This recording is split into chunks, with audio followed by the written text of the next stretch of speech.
Gautam neuro care brain stroke migraine fits brain and spine surgeries కి best neuro surgeon. కడుపు మంట అది ఒక్కసారి కడుపులో రగిలిందంటే ఎన్నేళ్లైనా ఎన్ని తరాలైనా ఎన్ని యుగాలైనా అది తగ్గదు. ఇది అబద్ధం కాదు, నిజం. ఎందుకంటే ఎప్పుడో త్రేతాయుగంలో రామ రావణ యుద్ధం జరిగింది.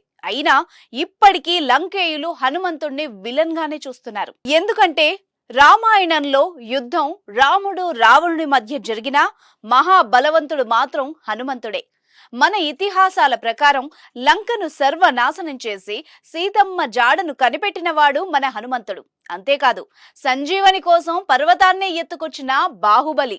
అందుకే హనుమంతుడు మనకు హీరోలా కనిపించినా లంకేయులకు మాత్రం విలన్ గానే కనిపిస్తున్నాడు.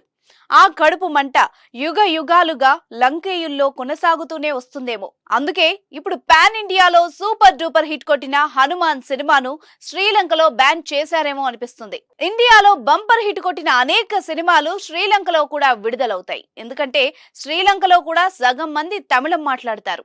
అంతేకాదు, తెలుగు వాళ్ళు కూడా కొంతమేరకు కనిపిస్తారు. కొన్ని చోట్ల తెలుగు భాష మాట్లాడే వాళ్ళు కూడా ఉన్నారు. అందుకే భారతీయ సినిమాలు కొన్ని శ్రీలంకలోనూ విడుదలవుతాయి.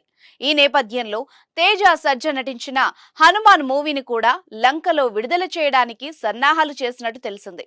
అయితే కథ హనుమంతుడిది కావడం, కథలో విభీషణుడు కూడా ఉండడంతో లంక సర్కార్ ఈ సినిమా విడుదలకు అంగీకరించలేదని తెలుస్తోంది. శ్రీలంకలో హనుమాన్ సినిమా విడుదలని నిలిపివేశారని ఓ ప్రఖ్యాత వార్తా సంస్థ రిపోర్ట్ చేసింది.